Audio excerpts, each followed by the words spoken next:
السلام عليكم. ازيك يا وعليكم محمد؟ السلام ورحمة الله وبركاته. ازي حضرتك؟ الأخبار تمام الحمد لله. معلش، انا فتحت من اكونت تاني فعشان كده اسمي مش واضح عندك. ولا يهمك. تمام. حضرتك تحب تبدأ دلوقتي ولا نستنى شوية الناس تدخل؟ ممكن نستنى مثلا دقيقتين تلاتة أو حاجة لحد ما الناس كلها تكون دخلت. تمام زي الفل.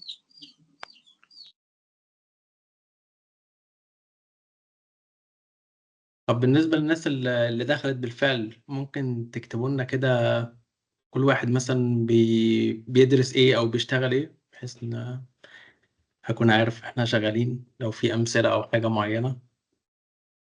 أو ممكن تفتح المايك وتتكلم على طول أو الكاميرا. الصوت واضح أساسا ولا أنا؟ الصوت واضح اه. طيب الحمد لله. همشري مهندس مدني.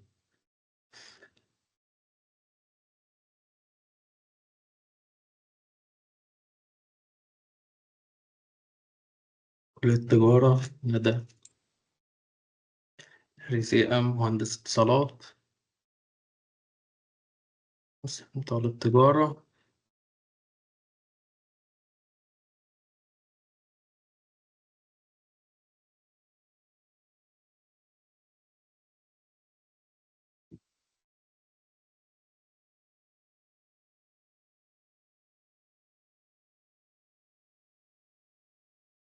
إسراء تجارة إنجلش.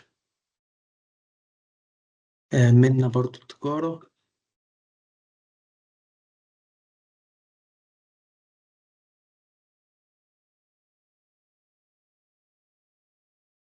ريهام تجارة إنجلش.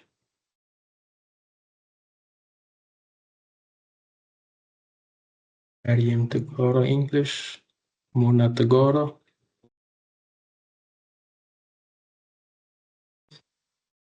تجارة إنجلش. فهمي بكالوريوس تجارة. إن شاء الله معانا ناس كتيرة من تجارة النهاردة.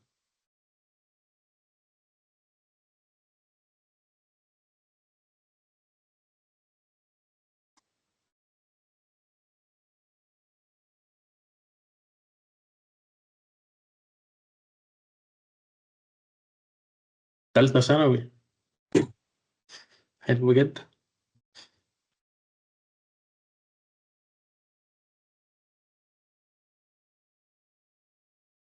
طب حد فيكم استخدم شات جي بي تي؟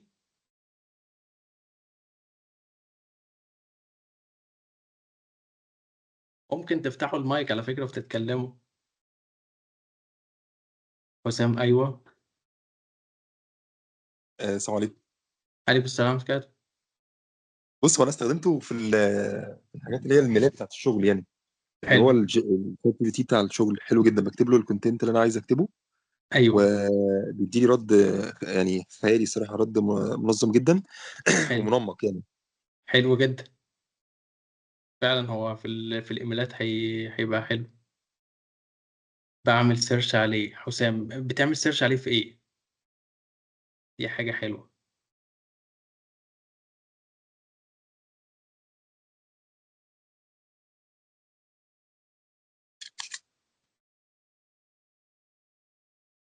فهمي عايز تقول حاجة؟ اه والله، هي الفكرة بس إن أنا أول مرة أحضر أنا أول مرة أنا كنت بسمع عن الذكاء الاصطناعي، بس أول مرة أحضر محاضرة عليه يعني. مثلا كنت بسمع حلو عن جدا. يعني بس أنا ما أعرفش تفاصيل أوي للأسف حلو. يعني. ممكن بس بحب أعرف يعني. أنا برضو سمعت عن الشات جي بي تي، لأن أخويا كان بيستخدمه، بس ما اعرفش هو يعني بيستخدم ازاي، لان انا برضه ما عنديش فكره. احنا هنمشي خطوة خطوة من أول لما تعمل عليه حساب لحد ما تعرف تستخدمه واحدة واحدة مع بعض النهاردة إن تمام. شاء الله.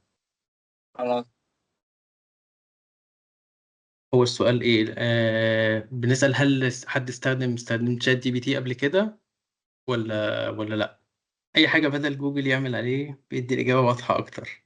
هنشوف النهاردة يا حسام إذا كان بيعمل كل الحاجات دي ولا لا؟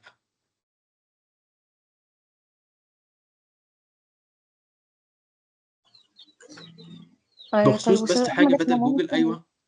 إحنا ممكن نبدأ، يعني ممكن نعرف الناس بحضرتك وبالفريق ونبدأ على طول. مفيش مشكلة، بس حاجة حاول لسان، بس حاجة لو هو انت بتدور على حاجة بدل جوجل عشان يديلك اجابات واضحة، ممكن تستخدم بينج في السيرش بدل جوجل. ساعتها هو برضو بيستخدم شات جي بي تي وبيطلع لك الإجابات ببينج. ده ساعتها ممكن يكون حل يعني بديل لجوجل لو انت عايز.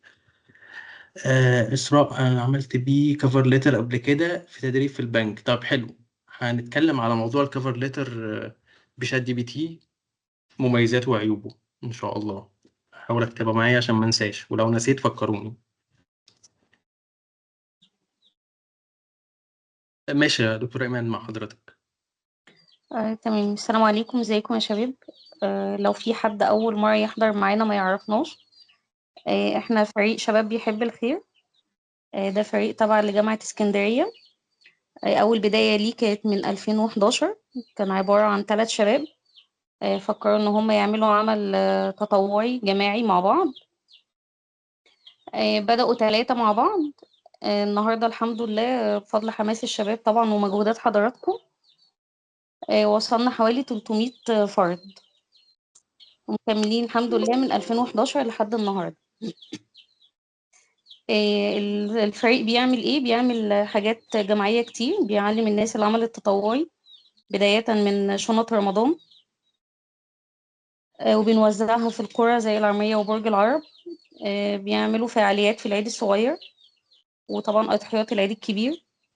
مع دخول المدارس إن شاء الله بنعمل شنط للأطفال، بنوزع عليهم شنط الأطفال المحتاجة.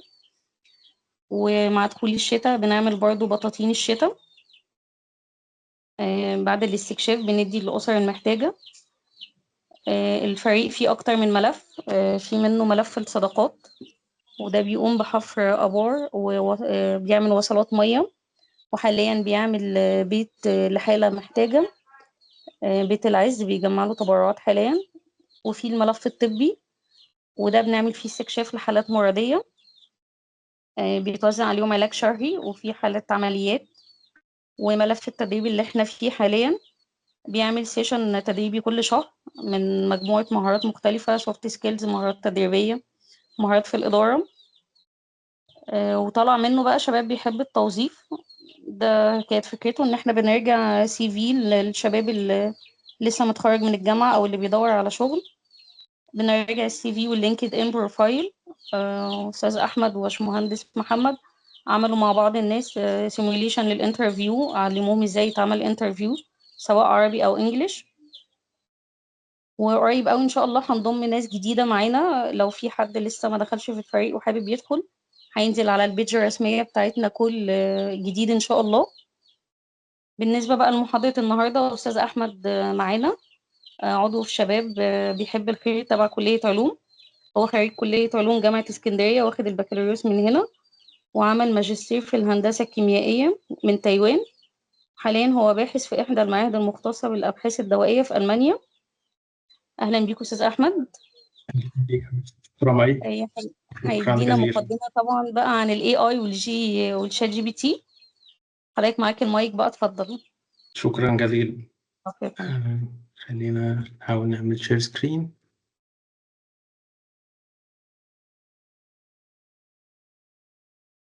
كده شايفين الشاشة معايا ولا؟ تمام. حلو جدا. طيب نبدأ بس في البداية. حد يعرف يعني ايه اساسا ذكاء اصطناعي، او يخمن يعني ايه ذكاء اصطناعي؟ ممكن تفتح المايك لان انا مش هكون شايف، انا عامل شير سكرين فانا كده مش شايف الناس. فممكن تفتح المايك وتتكلم او تتكلمي. ما حد يخمن حتى، مش لازم إجابة تكون صح.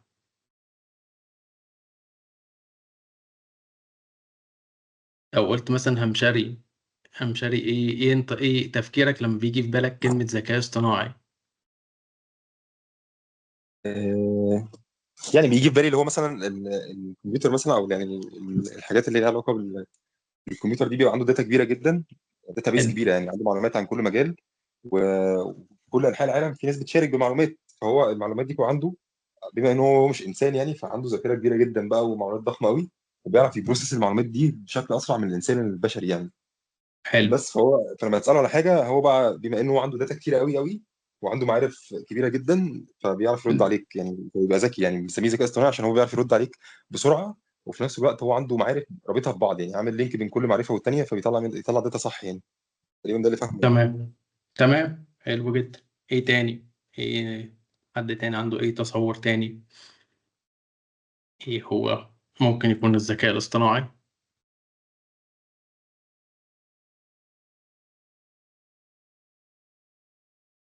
مهندس محمد رزق، عندك اي فكرة ممكن ايه هو الذكاء الاصطناعي؟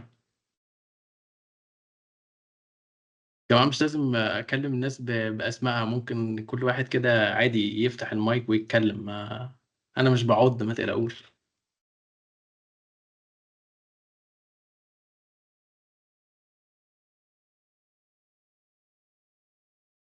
طب دكتورة ايمان، ايه لما بيجي في بالك فكرة الذكاء الاصطناعي، ايه اللي بيجي في مخك؟ او بديل الإنسان، ممكن يكون ايه؟ نستغنى عن الإنسان قريب، وكل الناس هتستعمله إن شاء الله. حلو. هو كل الناس بتستخدمه، دي حاجة كويسة، بس مش هنستغنى عن الإنسان، ما تقلقيش، لسه يعني لسه المرحلة ربنا دي. طيب، الذكاء الاصطناعي هي من الكلمة إن إحنا بنحاول إن إحنا نحاكي الذكاء البشري عن طريق الكمبيوتر. المخ البشري بتاعنا إيه يا فندم؟ حد بيتكلم أو حد بيتكلم يقول لي. طيب، إحنا بنحاول إن إحنا بنحاكي الذكاء البشري. يعني إيه ذكاء بشري؟ يعني إحنا كبشر بني آدمين عاديين بنقدر إن إحنا نشوف الحاجة، نحللها، نفكر، نطلع نتائج بناء على التحليل ده. ده اللي إحنا بقى بنحاول نعمله بس باستخدام الكمبيوتر، وده اللي بيتسمى ذكاء اصطناعي. وجواه حاجات كتيرة جدا. يعني أنا كاتب هنا مثلا تعلم الآلة أو ماشين ليرنينج مثلا، معالجة اللغة الطبيعية natural language processing، روبوتات. بس المواضيع دي جوه الذكاء الاصطناعي حاجات كتيرة جدا. ومن الأمثلة اللي إحنا بنشوفها أساسا كل يوم في الحياة بتاعتنا، لو حد مثلا بيستخدم المساعدات الصوتية مثلا سيري أو أليكسا أو جوجل أسيستنت، معرفش حد فيكم استخدم حاجة منهم قبل كده ولا لأ. برضو الريكومنديشن من اليوتيوب مثلا او كده، او من الفيسبوك، لجوجل ترانسليت لو حد بيترجم اي حاجه، كل الحاجات دي تتحط تحت الذكاء الاصطناعي. تمام. احنا هنا قلنا ان احنا بيشمل تعلم الآلة ومعالجة اللغة الطبيعية. طب ايه هي اساسا تعلم الآلة؟ لو احنا قلنا ان تعلم الآلة هو جزء من الاي اي، الارتفيشال انتليجنت، فبالتالي اي حاجه، الحاجه الكبيره بتاعتي هي الارتفيشال انتليجنت. الحاجات الصغيرة بقى هتبقى مثلا ماشين ليرنينج، ديب ليرنينج، أي حاجة تانية بتتحط تحتيها. هو فرع من الذكاء الاصطناعي، بيركز على تعليم الآلات من البيانات. وده اللي المهندس الحمشري كان بيتكلم عليه، إن هو عندي بيانات كتيرة جدا، وبالتالي إن أنا بعلم الآلة بتاعتي أو الماشين بتاعتي من البيانات اللي موجودة. وبرضه هتلاقوا جواها أنواع كتيرة جدا، بس الانواع الاساسيه تعليم مراقب يعني supervised، هنعرف مع بعض يعني ايه، وغير مراقب non supervised و reinforcement. طب ايه الكلام ده؟ يعني ايه تعليم مراقب اساسا؟ هتلاقوا ان التعريف بتاعه ان هو بيبقى جواه مدخلات ومخرجات معروفه، والمفروض ان هو يتنبأ بالمخرجات. برضو يعني ايه الكلام ده؟ دلوقتي انا عندي صور للقطط، فانا بدخل له الصور دي البيانات بتاعتي، وبقول له ان الليبل بتاعي دي قطط. خلاص، بفضل امرنه على الصور دي. اجي بقى ان انا بديله صور للقطط وصور لحيوانات تانية، فبالتالي هو يقدر يتعرف على صور القطط والصور الحاجات التانية، ما يقول لي ان هي مش قطة. طيب انا اساسا ممكن استفيد بحاجة زي كده في ايه؟ انا هفتح محل قطط؟ اما انا مثلا ماليش دعوة بالحاجات دي. ممكن انا استفيد بحاجة زي كده ازاي؟ بنستفيد من كده مثلا لو حد مثلا شغال في شركة، في الاتش ار مثلا وبيعمل بصمه، بدل ما استخدم بصمه الصباع ممكن استخدم بصمه الوش دلوقتي، وفي شركات كتيره عاملاها ان هو بيمرن الموديل بتاعه على الوشوش بتاعت الناس اللي موجوده في الشركه، وبالتالي يبقى هم بيقدروا يخشوا ويطلعوا من غير اي مشكله. ممكن اساسا استخدمها في تشخيص الامراض، احط البيانات بتاعت المرضى بتاعتي والاعراض وكده، وبالتالي هو يقدر يتعرف بعد كده على الامراض. ممكن استفيد منها مثلا في تصنيف الايميلات بتاعتي، لو انا عندي ايميلات مثلا مهمه ومش مهمه او كده، فانا بمرنه على حاجات كتيره، فبالتالي لما يجي لي اي ايميل بعد كده يقدر يتعرف عليه اذا كان هيكون ايميل مهم ولا لا. ده اول نوع معانا. طب النوع الثاني الغير مراقب، ده بيبقى فيه مدخلات فقط بس ما فيهاش اي حاجه، وبسيبه هو يكتشف انماط معينه. يعني ايه برضو الكلام ده؟ يعني في المثال بتاعي هنا، انا هنا دخلت له صور لحيوانات كتير بس من غير ما اعرف له اي حاجه فيهم. المفروض ان هو يبتدي بقى يصنفهم لي. هتلاقوا مثلا ان هو حط الحاجات اللي ليها وشوش مثلا مع بعض، الحاجات اللي ليها زعانف مثلا او كده كاسماك مع بعض، الحاجات اللي برجلين بس او بريش مثلا مع بعض. فبالتالي هو بيقدر يكتشف الانماط بتاعت الداتا اللي انت دخلتها له. طيب برضو انا اقدر استفيد بحاجه زي كده مثلا في الحياه بتاعتي ازاي او كده؟ لو انا مثلا عندي شركه خلاص، وعندي مبيعات مثلا بتاعت العملاء بتوعي وكده، فبالتالي انا اقدر ادخل له كل البيانات، الناس العملاء بتوعي، الحاجات اللي بيشتروها، الاسعار، المبلغ اللي كل شهر مثلا بيشتروا بكام، وهو يقدر يطلع لي بقى مثلا ايه الانماط بتاعتهم. ممكن يصنف لي الناس دي كلها حسب القوة الشرائية بتاعتهم. مثلا محمد بيشتري في الشهر ب 100 جنيه، حسين بيشتري ب 1000 جنيه، وهكذا. فده النوع التاني معانا. النوع الثالث وهو التعليم التعزيزي او الرينفورسمنت، ده بيتم عن طريق تفاعل مع البيئة والمكافآت. طيب يعني ايه برضو بيئة ومكافآت؟ البيئة هي أي حاجة أنت بتتعامل معاها تكنولوجية، يعني ممكن تبقى كمبيوتر، ممكن تبقى موبايل أبليكيشن، ممكن تبقى لعبة، أيا كانت الحاجة اللي أنت بتتعامل بيها. والمكافآت دي حاجة أنت بتعرفها للموديل إن هو يعمل منها كتير. وابسط مثال لحاجه زي كده هو زرار اللايك والديسلايك اللي احنا بنتعامل بيه. لو انت مثلا بتتفرج على فيديو على يوتيوب او على نتفليكس او على فيسبوك او اي حاجه من الحاجات زي كده، لما انت بتعمل لايك انت بتتفاعل مع البيئه اللي هي الموقع. خلاص، بتقول للموديل انا بحب حاجه زي كده، فبالتالي المفروض ان هو المكافاه ان هو يطلع لك حاجات زي كده كتير. هتلاقوا حاجات بقى زي كده ممكن في الالعاب، مثلا لعبه شطرنج، فكلها قايمه على الحاجات زي كده، ان الموديل بيتعلم عن طريق ان انت بتتفاعل معاه. فدول الثلاث انواع معانا. برضو تعريفين كمان وبعد كده نبدا ان شاء الله ايه الحاجات العملي معانا. معالجه اللغه الطبيعيه يعني ايه، او natural language processing ونماذج لغويه كبيره large language model. يعني ايه حاجه زي كده؟ معالجه لغه طبيعيه ان انت بتخلي ان التكنولوجيا تتكلم اللغه بتاعتنا كبشر. انت دلوقتي لما بتيجي تتكلم مع سيري بتتكلم بالعربي بالانجلش باي لغه، والمفروض ان هو بيفهم وبيرد عليك. طيب هو اساسا فهم ازاي؟ في الحقيقه كل اللي انتوا بتشوفوه ده هو قايم على الاحتمالات، البروبابيليتي في الاحصاء. اي جمله انتوا بتشوفوها هي متكونه من كلمات، فبالتالي هو بيحط احتمالات ترتيب الكلمه.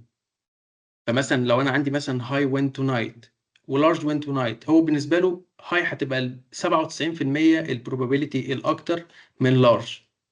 وده هتلاقوه وانتوا بتكتبوا مثلا في البحث على جوجل، لو انت بتكتب مثلا كلمة هتلاقي ان هو بيتوقع بقية الكلام بيكمله لك.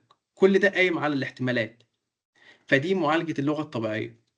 طيب لو انا كان النموذج بتاعي بقى الموديل بتاعي عنده حاجات كتيرة جدا، بيانات وبارامترز وداتا كمان كبيرة، ساعتها بسميه لارج لانجويج موديل. فهو نوع منه بس عشان عندي داتا كتير فبسميه لارج لانجويج موديل. المثال بتاعنا عليه هو تشات جي بي تي.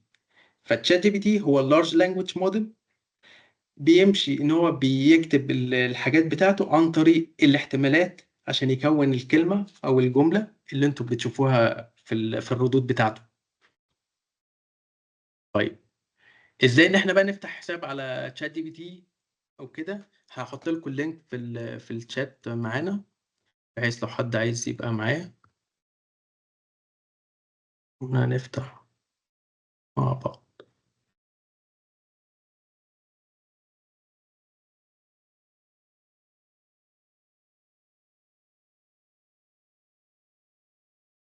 ممكن حضرتك تبقى تبعته كمان على الواتساب، عشان هنا مفيش مجرد ما مشكلة، يقفلوا هيضيع. مفيش مشكلة. احنا فين؟ محاضرة هنا.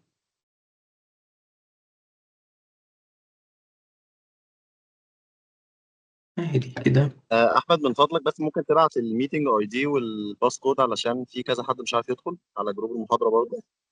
ميتنج اي دي غريب. لو رحت عند اللي هو الميتنج انفو، ميتنج انفو موجودة فين؟ انا مش شايف شايف. التريبل دوتس اللي عند مور؟ ايوه، ايوه اضغط عليها. انا ضغطت عليه. آه لا، فيديو افكت سيتنج. ريكورد. ما اعتقدش، لان انا ما حطيتش اساسا اي حد، انا حطيت ان اي حد يقدر يخش على طول باللينك. شايف الريكوردنج اللي هي فوق على الشمال جنبها كده ايوه. في مربع. لا، الريكوردنج اللي فوق خالص على الشمال، سيب دي خالص، اقفل على اليمين ريكوردنج روح على على الشمال الشمال. خالص. طيب. شايف اللي هي ال 47 مينت دي اللي هو بيعمل ريكورد ده فوق ايوه خالص على ايوه الشمال؟ اهي. هنا تقريبا، اضغط عليها كده. لا، دي اللي ريكوردنج. جنبها، اللي هي اللي ده جنبها. برضو الانكريبشن، ده بس الانكريبشن للتشفير. encryption. ما اعتقدش ان في اساسا يوزر نيم وباسورد، ما حد طلب طب منه ادخل على وهو الميتنج بيخش. نفسها كده هنا واضغط مثلا احاول عليها. اشوف لك. ايوه، ادي هي دي الميتنج بقى. اي دي، ادي الميتنج تمام. اي دي.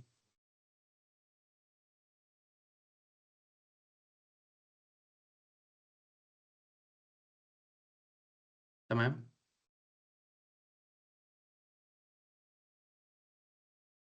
نكمل ولا في حاجة لسه؟ ممكن نستنى دقيقتين الناس اللي ما ما كانتش فيش عارفة مشكلة. تدخل.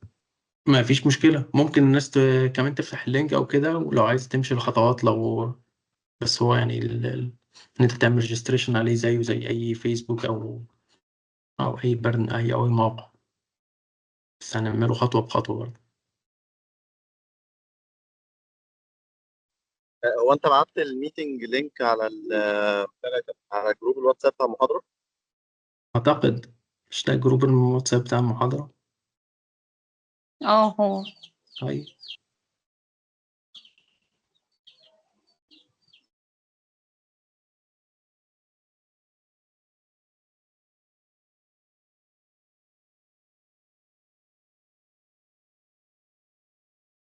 باشمهندس محمد، حضرتك ممكن تكتب لهم يجربوا من جهاز تاني، يعني غالبا المشكلة عندهم، محدش فينا طلب منه الباسورد ولا اي دي ولا اي حاجة.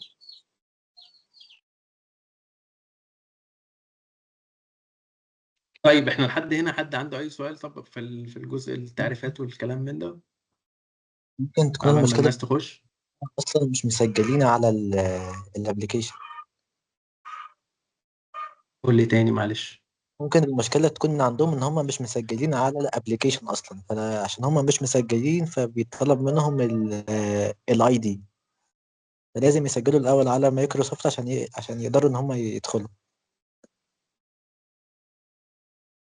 مقدرش أفيدكم في موضوع زي ده. ما هو حسام بيقول لك أنا ما سجلتش برضه. تاخد. الحمد لله حسام، يمكن جت صدفة يعني. برضه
اعتقد ممكن تكمل كده، ولو في حد عنده مشكله هتابع معاه، بس لو تبعت لي بس ماشي. الميتنج انفو والباسورد يعني.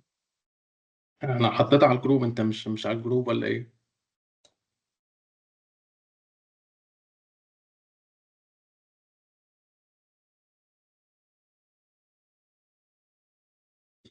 هل في حد بيتضاف جديد؟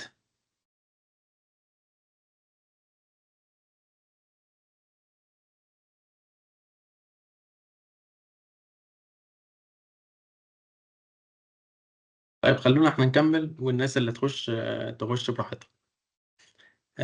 الشاشة كده انتوا لسه عامل شير سكرين، هل شايفين الشاشة معايا ولا؟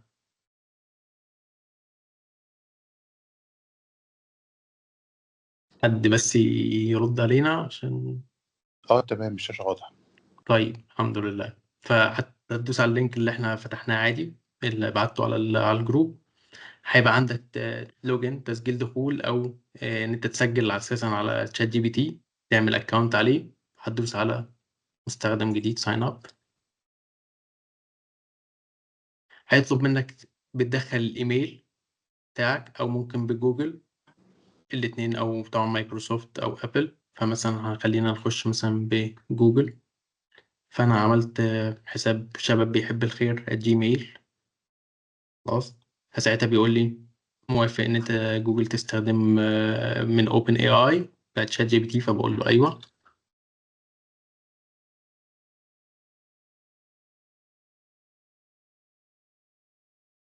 تمام. بيطلب مني تاريخ الميلاد، خلينا نكتب مثلا 1/1/1990، أيا كان أي رقم.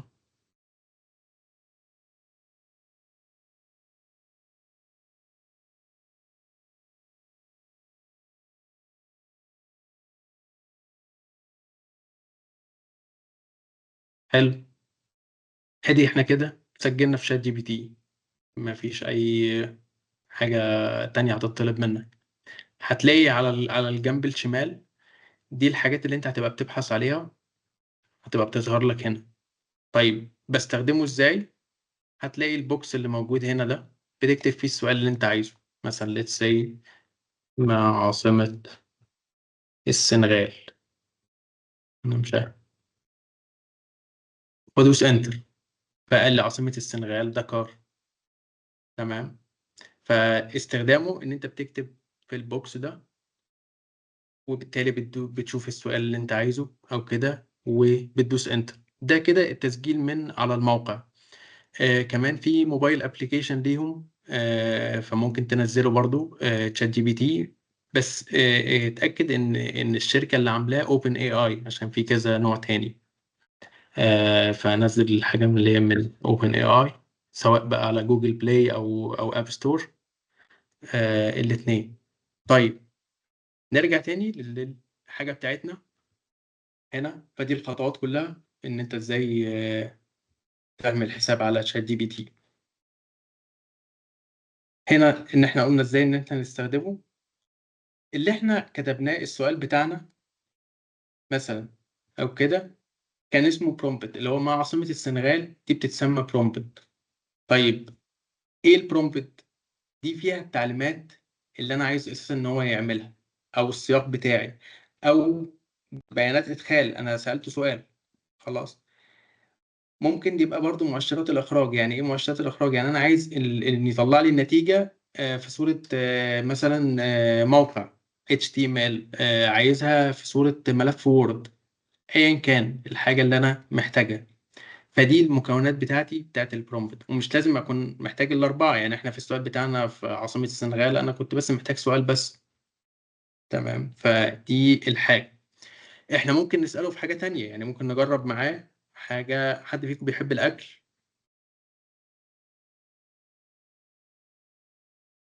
يا قوم. مفيش حد بيحب معاك. الأكل، كله بيحب طيب. الأكل. طيب تعال نشوف مثلا طريقة. أنا راجل ما بفهمش في الطبخ. عمل المكرونة بالبشاميل.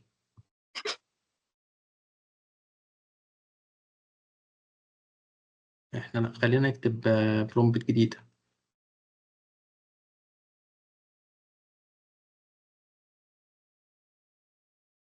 اهو كتب لنا المكونات بتاعتها، الحشو خلاص، وسايبه هو بيكمل. ادي البشاميل وهيجوعنا. بعد كده الطريقة نفسها،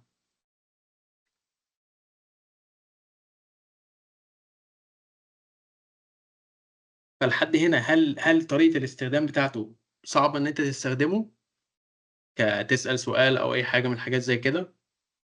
لو حد عنده شايف ان في مشكلة لحد هنا يقول لي. وهو الراجل بيقول لك بالهنا والشفا. فنرجع تاني. ايه طيب، ازاي بقى تكتب برومبت احسن عشان تاخد نتائج افضل؟ ودي اهم حاجة، لان انت لو هتكتب اي حاجة على ChatGPT هيطلع لك نتيجة ليها.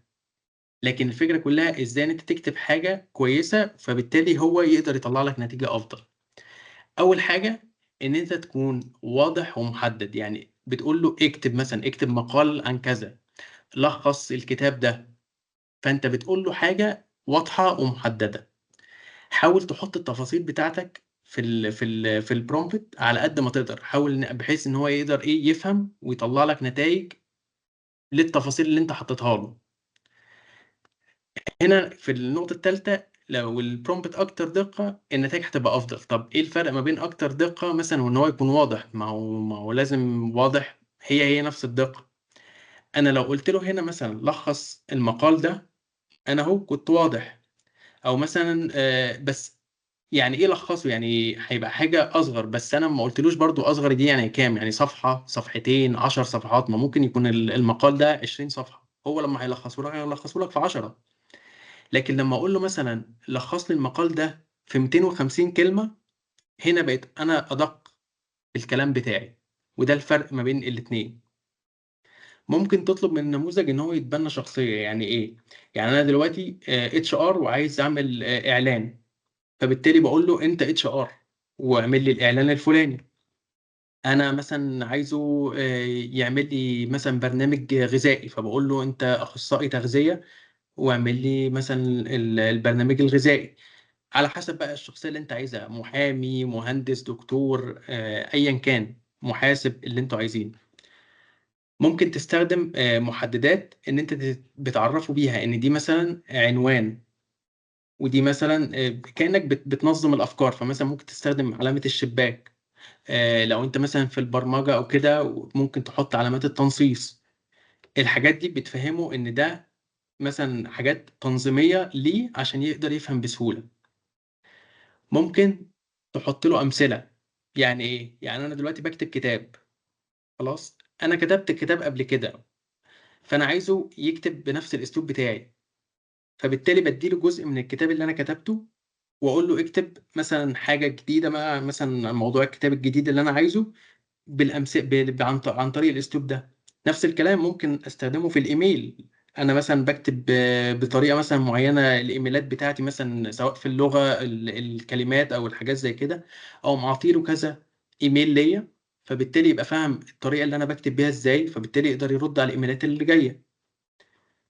آخر حاجة إن أنت تحدد التنسيق المطلوب وطرق الإخراج. يعني إيه الكلام ده؟ يعني لو أنا بكتب الحاجة أقول له مثلا لا طلعها لي في صورة HTML مثلا أو بايثون كود. اقول له ان انا محتاج لا يطلعها لي مثلا كملف اكسل. فانا ساعتها بطلب منه كمان الفورمات بتاع الحاجه نفسها. ممكن اطلب منه ان هو يعمله في جدول او على هيئه بوليت بوينت، على نقط. دي فكره التنسيق اللي هي ايه، او طور الاخراج. وكمان هتلاقوا هنا في الموقع من اوبن اي اي عاملين جايد ليهم للبرومبت انجينير، حلو جدا. ممكن لو حد يعني عايز معلومات اكتر عن الموضوع ده. طيب احنا ممكن بقى نستخدم ChatGPT في ايه؟ تقريبا في كل حاجة حرفيا. وهنشوف مع بعض أمثلة كتير دلوقتي واحدة واحدة. أنا هنا كاتب بس بعضهم، بس إحنا ممكن بقى نفتح الشات جي بي تي نفسه ونشتغل مع بعض واحدة واحدة.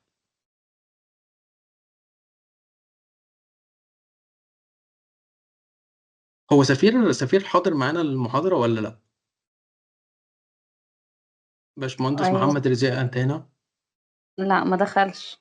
ما دخلش. لا، طيب إحنا ما ممكن، ما جاش النهارده. طيب إحنا ممكن نكتب دلوقتي إعلان عن وظيفة محامي لمكتب محاماة، عشان سفير محامي معانا. فأنا هقول له اكتب. انا ما عنديش كيبورد عربي يا جماعه، فخليكم معايا ان احنا هيكون في اخطاء كتير جدا في الكتاب. انا بكتب من وحي الذاكره. وظيفه وظيفه محامي في مكتب محاماه مثلا. خلاص كده هتلاقوا ان هو ابتدى يكتب الاعلان. خلاص، ايوه المكتب محاماه، اسم المكتب، عن حاجاته التعليم، تعيين محامي، كل الكلام ده حلو جدا. طيب ادي المتطلبات بتاعت الوظيفه، المزايا، كل الحاجات دي حلو جدا. هل معنى كده ان انا هاخد الاعلان ده كوبي وبيست واحطه خلاص وانشره؟ لا، بس هو وفر عليا وقت ان انا كنت بدل ما انا بفكر ايه اللي كنت هكتبه، ايه الحاجات زي كده، فانا خدت منه مسوده مبدئيه هشتغل عليها. فهو وفر عليا الوقت، وعشان كده انا قلت لدكتوره ايمان هو مش هيستبدل الوظائف. يعني هو مش هيقعد الناس في البيت، بالعكس هو بس هيساعدهم ان هم يكونوا اكتر انتاجيه. فانا بدل ما كنت هقعد اعمل الاعلان ده كله في ساعه زمن، لا انا كده بقى معايا المسوده دي، فبالتالي 10 دقائق بالكتير اكون بس زودت الحاجات اللي انا محتاجها، اعدل الحاجات اللي هو كتبها. لو انا مثلا مش هيقدم استشارات قانونيه، هو ممكن هيكون مثلا شغال في حاجه تانية، فساعتها هبدل الحاجات اللي تمشي مع الاعلان اللي انا عايزه. فبالتالي بدل ما كان هياخد مني ساعه زمن، لا انا هبقى بعمله في 10 دقائق. دي الفكره. هو وفر عليا مجهود ووقت واعطاني حاجه مبدئيه اقدر اشتغل عليها. طيب ده مثلا في الاعلان. طيب حد مثلا صانع محتوى، خلاص كده، فانا عايزه يكتب مثلا مقال. فانا ممكن اخليه ان هو يتبنى شخصيا، مثلا اقول له انت صانع محتوى وعندك 20 سنة خبرة.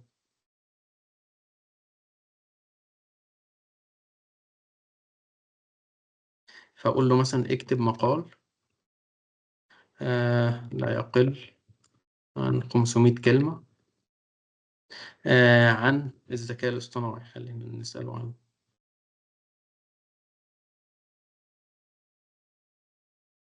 فوائده وعيوبه. خلينا نشوف هيطلع لنا ايه. اول حاجة اهو ابتدى معانا بالمقدمة. ماشي، ادي الفوائد. تمام، زيادة الكفاءة والإنتاجية، تحليل البيانات الضخمة، تحسين الخدمات والمنتجات، تطورات. حط في دماغك بقى وانت بتكتب، لو واحد صانع محتوى وعايز يكتب مقال عن الذكاء الاصطناعي، هيقعد وقت قد ايه عبال ما يفكر ويجمع معلومات وكل الكلام ده كله عشان يكتب بس اول مسودة، مش الحاجة اللي هو هينشرها. تمام، بعد كده خلص المزايا، دخل على العيوب: فقدان الوظائف، الأمان والخصوصية، حلو جدا، اعتماد المفرط، في الآخر خاتمة. حلو. طيب دي الفكرة اللي أنا بتكلم فيها، إن هو بيساعدك في الإنتاجية بتاعتك على حسب الشغل اللي أنت بتعمله. طيب أنا واحد من الناس ما عنديش وقت إن أنا كنت أقرأ كل الكلام ده كله، فأنا هاخد الكلام ده كله كأن أنا مثلا دخلت لقيت الموقع مثلا عليه المقال ده، وهقول له لخص المقال. لخص تالي مثلا. آه ممكن مثلا خليه يلخصه على صورة جدول مثلا.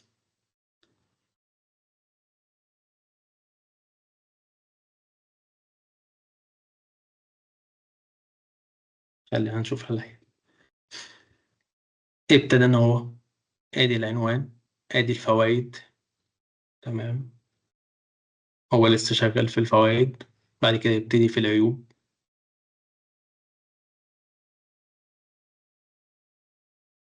فبالتالي لو حد مثلا معاه حاجة كبيرة جدا ومش هيقدر يقراها كلها او كده، وعايز يعرف ايه الملخص بتاعها، يقدر ان هو يلخصها اسرع. طيب انا مثلا شغال في شركة سياحة وعايز اعمل برنامج سياحي مثلا للناس، فهقول له اعمل برنامج سياحي لفردين للأقصر وأسوان. لمدة أسبوع.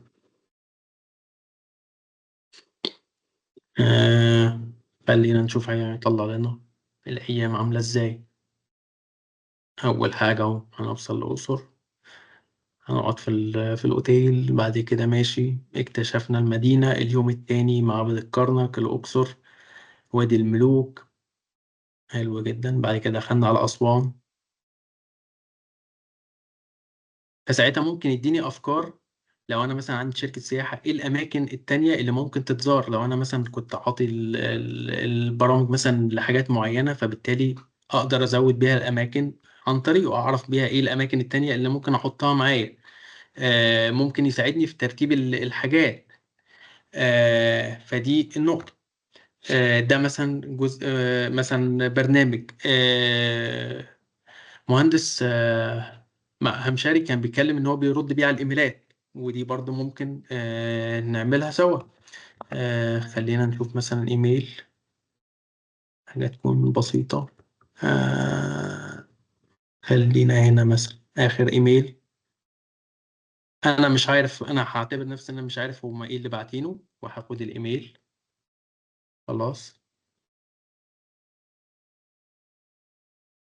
بس مش المسافات الزيادة. خلاص. فانا هقول له اول حاجه ترجم الايميل. خلينا نقول له الاول انا مش فاهم ايه اللي هم كاتبينه. هقول له ترجم ايميل للعربي، اللغه. السلام عليكم يا استاذ احمد، لو سمحت ثانيه، هو ممكن نضيف بس خلاص العيشه وكده؟ الصوت، معلش الصوت بس مش واضح. ممكن تعيد الحاجه تاني معلش؟ اقول لك بعد اذنك ريست بس لصلاه العشاء وكده. مفيش مشكله. يعني عادي الصلاه ممكن عنده. تقف لحد ما اخلص يعني وكده. مفيش مشكله، لو 5 دقايق او 10 دقايق بعد سريعا مفيش مشكله. بعد اذن الناس الحاضرين يعني. ان شاء تمام. الله. هو الاذان اذن عند حضرتك؟ اه خلاص اهو، يا دوب هتوضى واروح الجامع. طيب تمام. مفيش مشكله، ممكن 10 دقايق بس احنا بريك يا جماعه كل حد للناس. في لوكيشن، في ناس بره مصر، في ناس في مصر.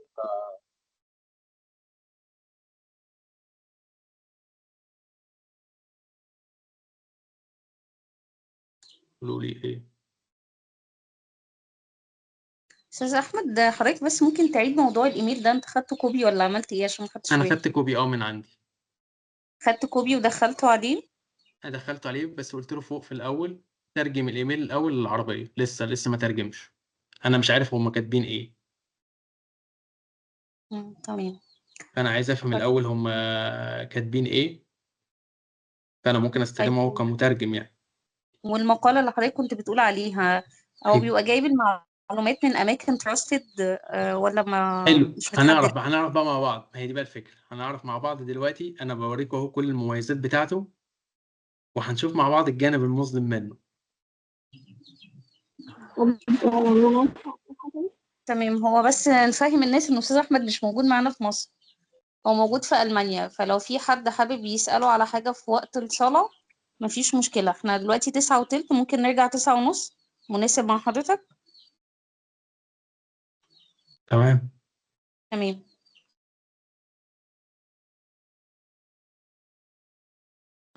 هو في ناس كتير لسه ما دخلتش، ممكن نستنى كمان دقيقتين بعد إذنك؟ ما فيش مشكله. ما فيش مشكله. طيب نوران بتسأل هو انا عايز اسال شات جي بي تي بيرد باللغه العربيه، باللغه اللي بسأل بيها يعني. اكلمه اي لغه غير العربي والانجليش هيرد بنفس اللغه؟ هيرد بنفس اللغه اللي انت بتكلميه بيها. وممكن تكلميه بلغه وتخليه يرد عليك بلغه تانية. يعني انا ممكن اكتب له بالعربي واخليه يرد بالانجليزي، او اكلمه بالعربي واخليه يرد بالروسي، بالالماني، بالصيني. اكلمه عادي بالالماني واخليه يرد كمان عليا باليوناني. ما فيهاش اي مشكله.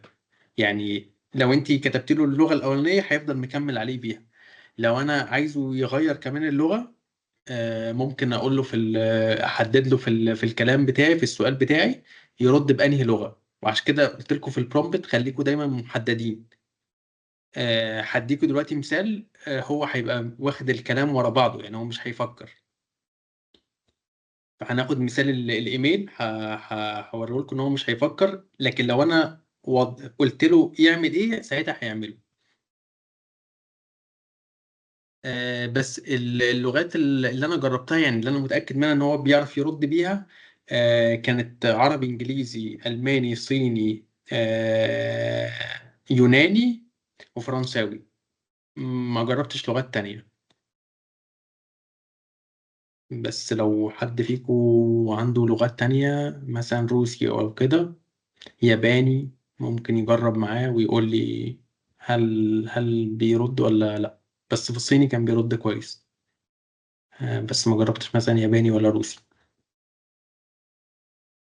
ولا أسباني ولا إيطالي.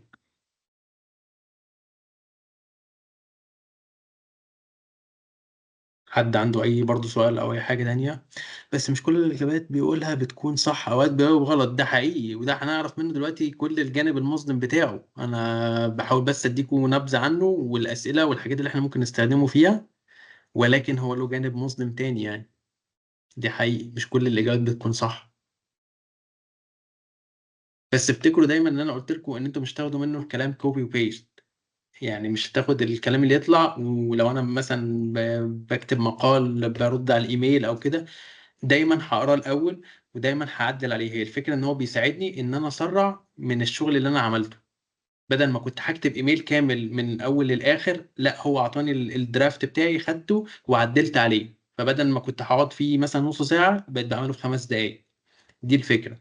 لكن هو مش هاخد منه الكلام اول لما يطلعه ابعته على طول.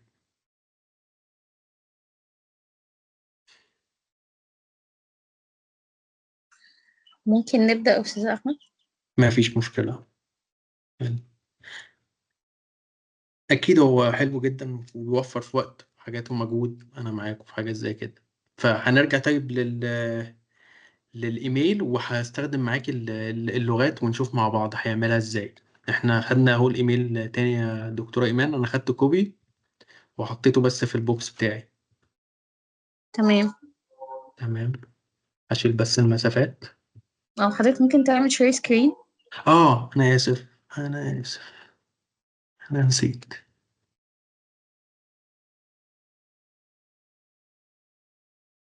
كده شايفين معايا السكرين؟ تمام، الله ينور. طيب انا بس حطيت الايميل في البوكس ده اللي انا عملته. طيب انا عايز اولا اقول له مثلا ترجم الايميل ده،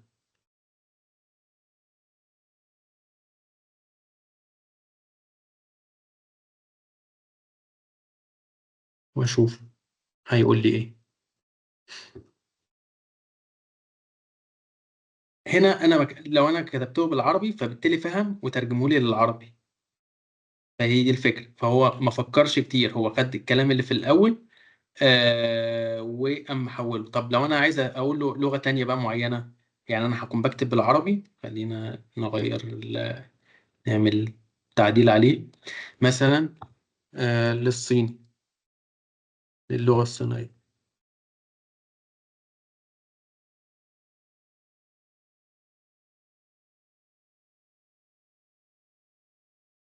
فهو أنا كتبت له بالعربي، بس أنا كنت طلبت منه إن هو يكتبه يطلع لي الترجمة بتاعته باللغة الصينية، فهو فهم وقام مطلعه لي بالصين. تمام. فدي الحاجة. ممكن أرجع للنسخة القديمة اللي أنا كنت أعملها أهو. فقال لي ماشي، بخصوص محادثتنا الأخيرة نود أن نعمل اجتماع جديد. عندك وقت الأسبوع المقبل الساعة 10 صباحا. طب هقول له رد على الإيميل مثلا، وقول له هكون فاضي يوم الأربعاء والخميس الساعة 10 صباحا. لو أنا دوست انتر دلوقتي، فكروا كده معايا، هيرد بأنهي لغة؟ حد يفتح المايك كده ويقول لي. اعتقد بالعربي لان هو مكتوب له بالعربي. ممتاز. لا ممكن يكون انجلش. ايه اعتقد ما هيرد بس بنفس لغه الايميل. حلو. ايوه انت بتقولي رد على الايميل. إيه معلش اخر حد اتكلم ممكن يعيد تاني؟ كنت بقول لحضرتك هيرد بنفس لغه الايميل. حلو، يعني هيبقى المفروض بالانجليزي صح ولا؟ بالانجلش اللي هي اللغه الرئيسيه. حلو. لو انا دوست دلوقتي انتر هيرد بالعربي مع الاسف. بصوا كده، رغم ان الايميل كان بالانجلش. خلاص، هو ما بيفهمش، هو ما بيفكرش، عشان كده دايما انت اللي بتديله التعليمات. فاحنا لو رجعنا انا هقوم قايل له اساسا وانا هنا في الخطوه دي رد على الايميل باللغه الانجليزيه بالانجليزي. ساعتها هنشوف بقى النتيجه اهو، رد عليه بالانجلش. تمام. فدايما لازم تكون واضح ومحدد معاه في الكلام، لان الكلمه الواحده بس فرقت في الرد بتاعي. تمام. برضه دي حاجه خليكم دايما واخدين بالكم منها وانتوا بتكتبوا، تكون واضح ودقيق معاه في الكلام. طيب ممكن برضه استخدمه في ايه تاني؟ ممكن احل بيه مسائل رياضه. انا فاكر ان انا كنت جايب موقع بتاع مسائل رياضه. تعالوا نشوف هنا. حساب مثلا نسبة مئوية جذور. خلينا نشوف حاجة زي كده. السكوير روت بتاع 900 يدينا كام؟ آه أنا كل اللي بعمله بس إن أنا باخد الكلام كوبي وبيست. أنا باخده هنا وأقوم حاطه بيست هنا. ماشي، مش محتاجين موقع.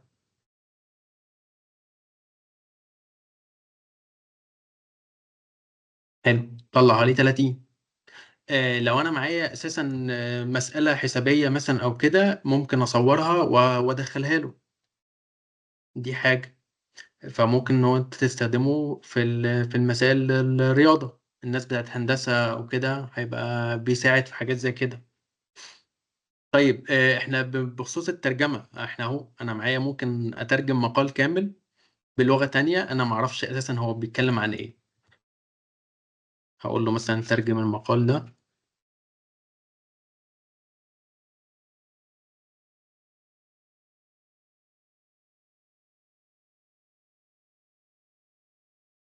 للغة العربية.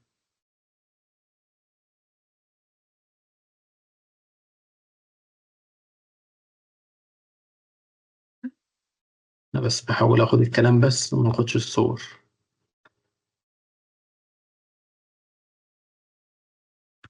واضح ان هو مقال سياسي وانا مش عارف ايه اللي خلانا نختار حاجة زي كده. ماشي.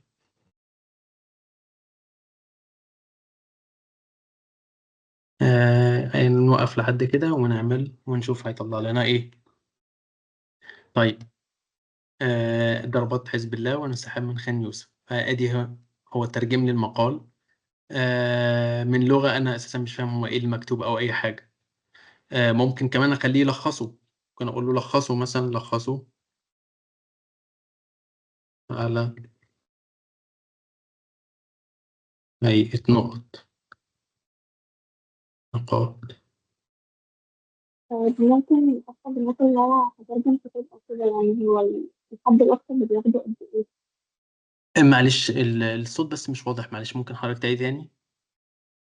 يعني لا أنا هترجم كتاب أو مقال، الحد الأقصى اللي بياخد إيه؟ يعني هم ما عنديش حد أقصى. والله مش سامع، لو حد طيب سامع يقول لي، او ممكن حضرتك تكتبيه في الشات وهقراه.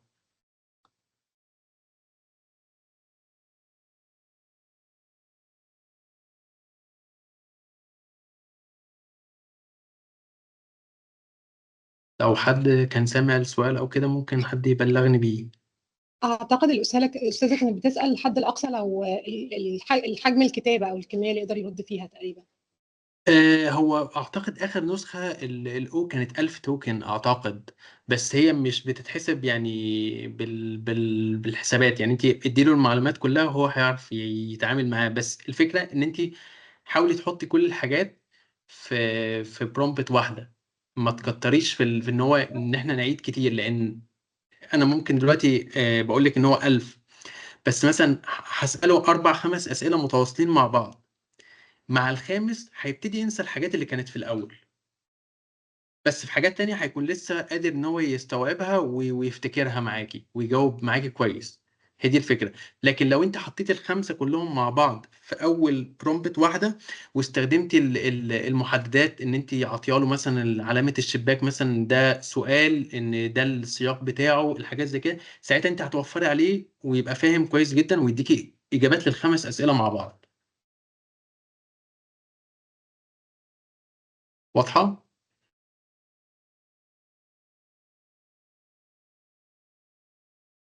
برضه لو في حاجة أو كده اكتب لنا في الشات وهقراها إن شاء الله. طيب ممكن نستخدمه في إيه تاني؟ ممكن نستخدمه في البرمجة. حد هنا من الناس اللي هنا حضر لعبة التعبان؟ سناك جيم كانت على تليفون النوكيا. أنا الوحيد اللي عجوز هنا. أيوة إسراء. طيب ما طلعتش لوحدي. طيب هخليه إن هو ممكن نجربها سوا مع بعض دلوقتي. مثلا اعمل لعبة التعبان باستخدام HTML مثلا و CSS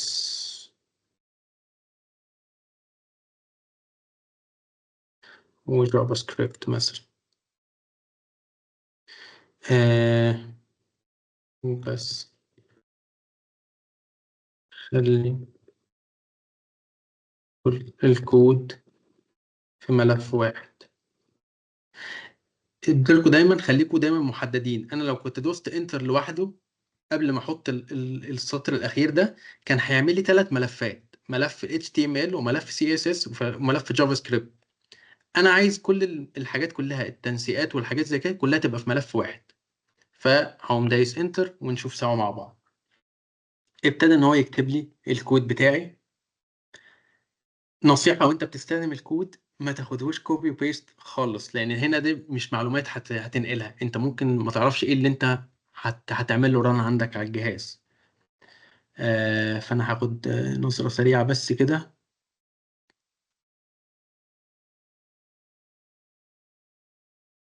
تمام كده، كل حاجة تمام بالنسبة لي. فهاخد الكود كوبي ونشوف سوا هنشغله ازاي.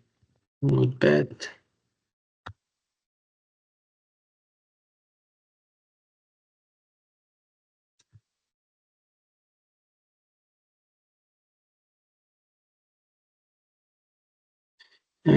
دوت HTML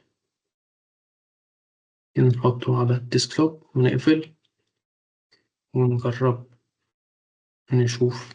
ادي اهو عندنا المفروض موقع، وتعالوا نشوف سوا. طيب ادي لعبة السناك والتعبان بتاعي كل ما بياكل. لو لاحظتوا هنا هو لما بياكل ما بيكبرش، ودي حاجة كده مش صح، بس السكور بيزيد. لكن المفروض لما بياكل الأكل بتاعه المفروض هيكبر، هيبقى أطول. طيب لو احنا خبطنا دلوقتي المفروض هيخسر ولا لأ؟ خسر. تمام. فأنا هاخده وأقوم قايل حضرتك عملت له بيست على ايه؟ على اكسل ولا على اونلاين؟ عملت له بيست على النوت باد، على النوت باد العادي، وبعمل سيف للفايل دوت HTML. ساعتها هيفتح معايا على انه موقع. ال HTML وال CSS والجافا سكريبت دي لغات البرمجة بتاعة الويب ديزاين والويب ديفلوبمنت. طيب هو ممكن يعمل حاجة شبه الداتا اناليسيز او الداشبورد او كده ولا؟ بيقدر يعمل حاجة زي كده، فاهمة؟ لو انت معاك الداتا تقدري ترفعها له من الاتاتش. بس هو مش افضل حاجة في الداتا اناليسيس. انا بتكلم عن النسخة المجانية. دي الفكره. لكن هو بيعرف يعمل داتا اناليسيس وبيعرف يعمل اساسا جرافات دلوقتي. يعني لو انا حطيت له ملف ما فيهوش اي جراف ولا اي حاجه، يقدر يعمل لها داشبورد ويطلع لك التحليل بتاعها وحاجات زي كده. طب كويس. بس النسخه المدفوعه هتبقى احسن. ولو انت محتاجاه في الداتا اناليسيس تحديدا كلاودي هيكون افضل منه. تمام. طيب هو سؤال تمام. يعني غريب شوية كده، وممكن يترجم حاجة لغة هيروغليفية مثلا؟ والله تعالي نجرب. انا ما جربتوش.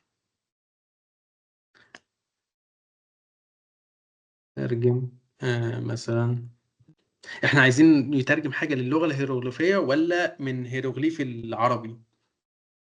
لا، من عربي الهيروغليفي. ماشي. طب تحبي يترجم ايه؟ تعالي نجرب. مساء الخير، أي حاجة. ماشي. ترجم شباب بيحب الخير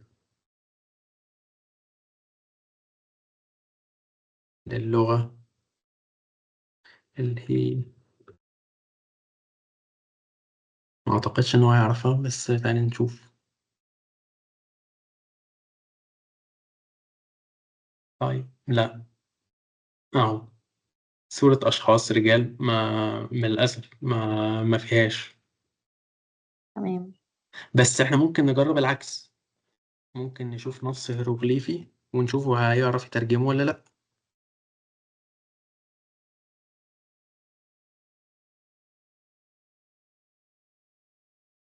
اعتقد هتبقى صور، مع الاسف هتبقى صور. لا مش هيعملها.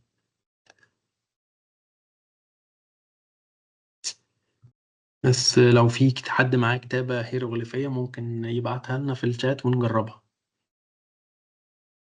طيب لحد هنا احنا شفنا ان هو استخدامه كويس.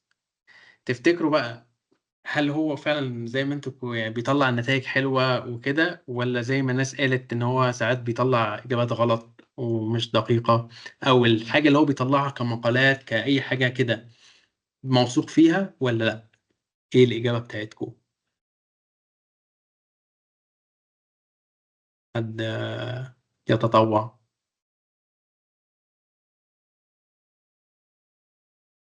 اختار له انا طيب ولا ايه يا جماعة؟ هو ممكن يكون بنسبة، يعني في نسبة خطأ طبعا. حلو. اوقات بيغلط. هو اوقات هو كتير جدا بيغلط. طيب هجاوب على إسراء. هخلص بس النقطة دي وهرجع لإسراء أجاوبك عليها تاني. هو ممكن يقدر يفيدني لو عايز أعمل أبليكيشن ويديني أفكار. هو بيعمل أبليكيشن، بس ما أنصحش بيه للنسخة المجانية إن هو يعمل بروجكت كامل، مش هيقدر مع الأسف. هو يقدر يديكي حاجات معينة محددة، مش بروجكت كامل. والحاجات الصغيرة لو عملتيها كل واحدة لوحدها هتيجي تركبيهم كلهم على بعض مش هيشتغلوا ساعات بنسبة كبيرة. ان هو يديكي افكار، هو شغلته ان هو بيدي افكار، فدي حاجة هتبقى كويسة. وان هو يحل لك المشاكل اللي هتقابلك لو انت بتعملي الابليكيشن بتاعك. آه الحاجات اللي هي الكبيرة بروجكت كامل، اعتقد ان النسخة المدفوعة هتبقى افضل، بس برضو هي مش هتكون 100% بتطلع نتائج صحيحة او كده، بس هتبقى بتطلع نتائج افضل من النسخة المجانية. فده بالنسبة للابليكيشن او ان هو يدي افكار.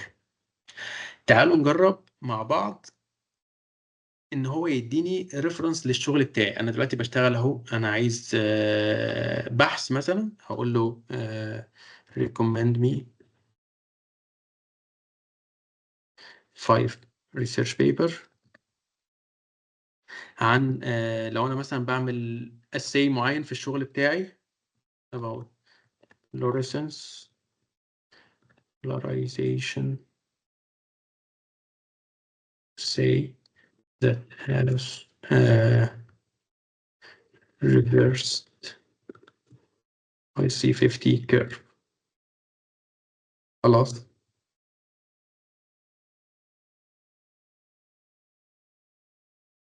وندوس انتر. انا طلبت منه حاجه، طلع لي 5 ابحاث. بنسبه 99% مش هيكون في ابحاث بالاسماء دي، بس تعالوا نجرب ونشوف. فاحنا اهو هاخد دلوقتي اسم البحث مثلا، ممكن نفتح جوجل سكولر ونشوف سوا مع بعض. طيب اسمه molecular screening. انا هنا اسمه assessment of binding affinity using fluorescent polarization. لو لاحظتوا مفيش الاسم اللي انا كنت ببحث عنه في جوجل سكولر، بس ماشي، وارد جوجل سكولر في الداتابيس بتاعته مش موجود فيها. طيب تعالوا نجرب ان احنا نخش على الجورنال اللي هو مألفه لنا اهو، Analytical Biochemistry سنة 2013.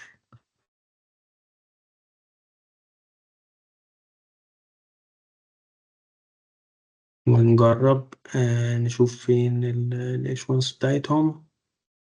2013 انهي فوليوم؟ طيب هنا هو مش عاطيني الفوليوم ولا الحاجات، فساعتها هرجع اقول له write to me all details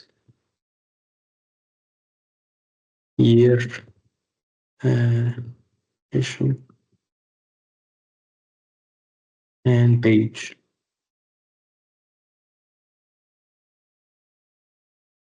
فساعتها انا هاخد هنا 2013 فوليوم 443. تعالوا نشوف، ادي اهو 443 ايشوانس. الايشو الاولاني صفحة 163 ل 170. فانا الايشو الاولاني فتحته، انا بدور على 163 صفحة رقم 163.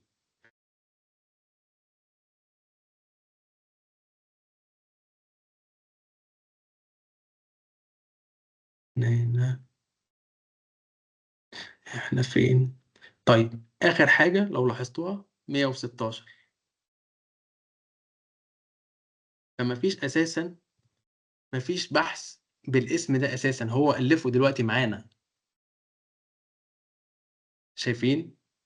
هي دي الفكرة. تعالوا نجرب حاجة تانية، بحث تاني، يمكن ده بحث قلش منه ولا حاجة، وبحث تاني ممكن يكون موجود. ده على جوجل سكولر in high throughput and drug discovery، ده ريفيو. طيب ادي high throughput screening protein ligand interaction. مش هتلاقوا اسم بالبحث بالطريقة دي. ونفس الكلام لو دورنا على اسم الجورنال اهو، لو دخلنا بيه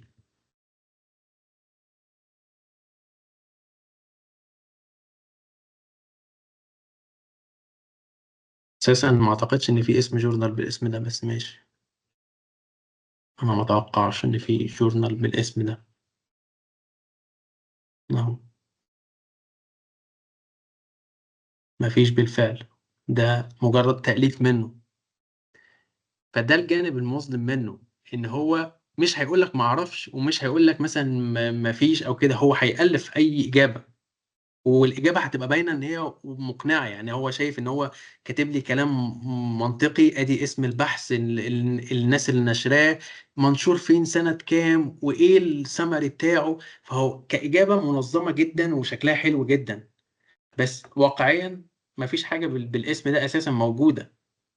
نفس الكلام بقى قيسوا على كده، انتوا بتستخدموه في اي حاجه، وارد ان هو يطلع لكم اي اجابه شكلها هتكون كويس، لكن انت محتاج تتاكد بنفسك اذا كانت صحيحه ولا لا. وعشان كده قلت لكم دايما ما تاخدوش الحاجه منه كوبي وبيست خالص. انا فاكر ان حد قال ان هو استخدمه في الكفر ليتر بتاع البنك. حلو جدا ان انت تستخدمه، تاخد منه درافت للكفر ليتر، للسي في، لكل الكلام ده كله، بس ما تاخدهوش كوبي وبيست وتحطه زي ما هو مهما كان شكله حلو، لاكتر من سبب. اول حاجه ان في الاماكن الكبيره عندهم تولز بتكشف ان اذا كان الكلام ده مكتوب انسان ولا اي اي تول اللي كتبته. فساعتها هيتفلتر اساسا من الروبوت من قبل ما يخش، مش هيعدي السكريننج اساسا. فحاول ان انت تاخد منه، ايوه، ان هو يديك الافكار، يدي لك المسوده بتاعتك، وانت تاخده وتعدل عليه وتحط التاتش بتاعك فيه. ده لو انت عايز تستخدمه في السي في، في الكفر ليتر، في اي حاجه من الحاجات زي كده. فده الجانب المظلم اللي انا كنت عايز اوريكم منه، ان هو هيطلع اجابات غلط، ويعني هتبقى شكلها حلو جدا كمان. طيب مش ده بس يعني كده، ده في صفحه كامله معموله اساسا لللارج لانجوج موديل فيلير. فاحنا لو دخلنا على شات جي بي تي بس اهو، هتلاقوا الاسئله بقى اللي هي ايه الحاجات اللي لها علاقه بالمنطق اكتر يعني. حاجات فين مثلا؟ Mr. H حلو. دلوقتي هو بيقول لك انا لما كان I was 6 انا كان عندي 6 سنين. اختي كانت عمرها النص بتاعي، يعني المفروض عندها 3 سنين. انا دلوقتي عندي 70 سنة، المفروض عمر اختي يبقى كام؟ حد يقدر يقول لنا؟ 35 سنة. 35. 35. حد تاني عنده إجابة تانية؟ 67. 67. إجابة تانية، مين يزود؟ الدول الأوروبية فاكرة إن هي بعيدة عن التاريخ. 67. لا سوري 67. هي مش 35، هي ما الحمد لله 67 على زي ما السلامة. قالوا، صح؟ الحمد لله على السلامة يا هندسة. معلش. رقمك كام؟ مش 35؟ طيب 67. غيرتها لكام؟ 67؟ 67 اه. انتوا شايفين كده؟ ايوه عشان هو لما كان عنده 6 ايوه هي اصغر منه عموما 67. ب3 سنين، فهيفضلوا يكبروا هما الاثنين ان شاء الله كده، ربنا يزود في عمرهم لحد ما يفضل نفس الفرق 3 سنين ما بينهم. حلو. ثانية واحدة بس، هو مين الأكبر؟ هو اكبر. حلو، هو يعني كان عنده هو 6 لو بقى سنين عنده 70 يبقى المفروض. هي عندها 67. حلو جدا. هو بقى لما طلعها لك قال له إن هو عندها 73. شات جي بي تي وبيطلع له بالحسابات وكاتب له إجابة منطقية إن هو في حسابات، لكن في الحقيقة ده طبعا كله كلام فاضي. فالحاجات اللي لها علاقة بالكلام من ده هتلاقوا إن هو غبي جدا يعني. الكومن سنس بتاعه مش حلو. بس طبعا ما تنسوش ان كل الحاجات دي قايمه على التدريب، فيعني لو هو اتدرب على داتا لها علاقه بالموضوع ده هيحلها. هي بس ما كانش اتمرن عليها. مثلا تعال نشوف مثلا حاجات زي كومن سنس. حاجه مثلا اهي بتقول لك لو واحده ست بتقدر ان هي تخلف طفل في 9 شهور، فكم شهر احنا محتاجينهم ان تسع ستات يخلفوا طفل؟ وبيقول له اشرح لي. 9 شهور. اهو انت بالنسبه لك 9 كده شهور خلاص. هو وهيحسبها بقى شايف بقى 9 ان 9. 9 ستات هيحتاجوا شهر واحد to make one baby.